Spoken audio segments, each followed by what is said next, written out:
Yo, I got our ticket out of here. Rumor is this guy is sitting on at least 300K.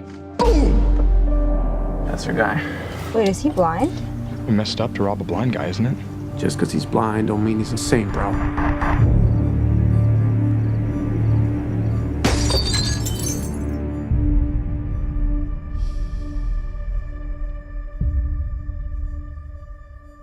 Guys, money's probably in there.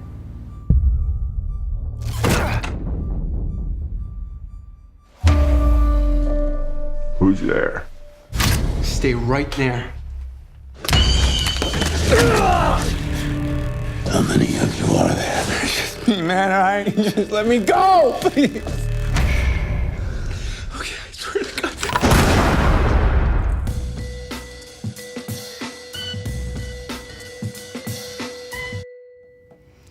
Fede, I am like, I feel like I'm sitting next to the master. I'm talking to the master. So much.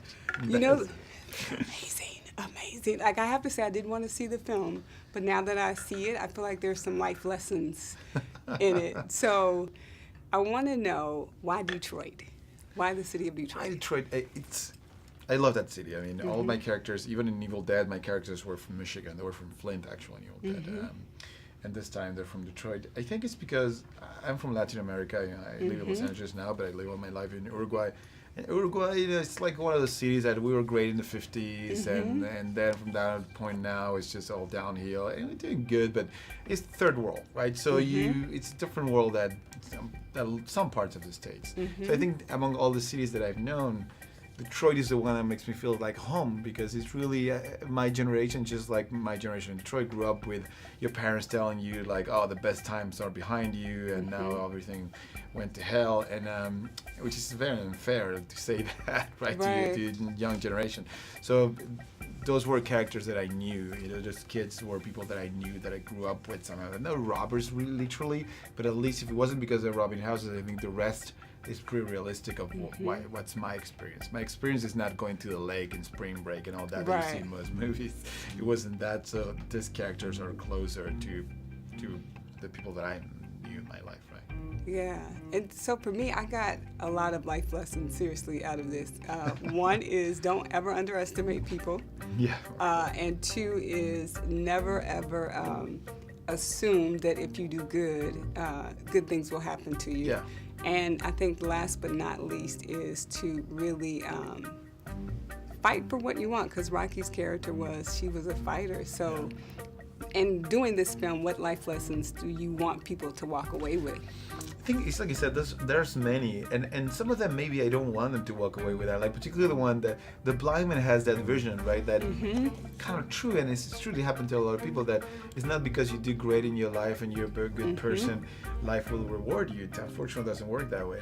And on his point of view, it's like he's fed up with waiting, and he's just not gonna wait with life just rewarding him. He's just gonna go and take what he wants, right?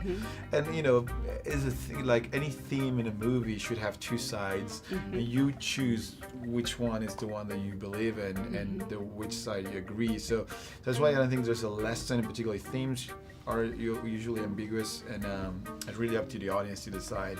I mean, obviously, don't break into people's houses is a big lesson that I guess people will learn, but the rest are just open for you to decide, right?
right now. I want to know. I felt like there should be a Don't Breathe 2.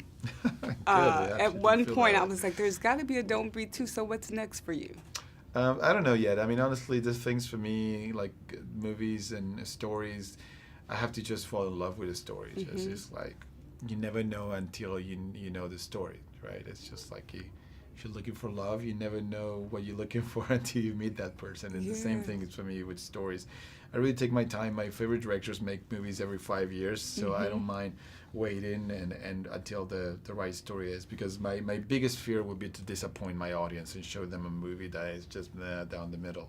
So I really try to do things that are unique and that are powerful and are just different from just the batch of movies that Hollywood is producing. And so that takes time, and we'll see what comes our way. Thank you for taking time, and I'm going to tell everybody to go and see it. Thank you. Please do. That's how we get our Don't Breathe 2. Yeah, By thank you. going I people think to we watch need the it. first one. Yeah, congratulations. So-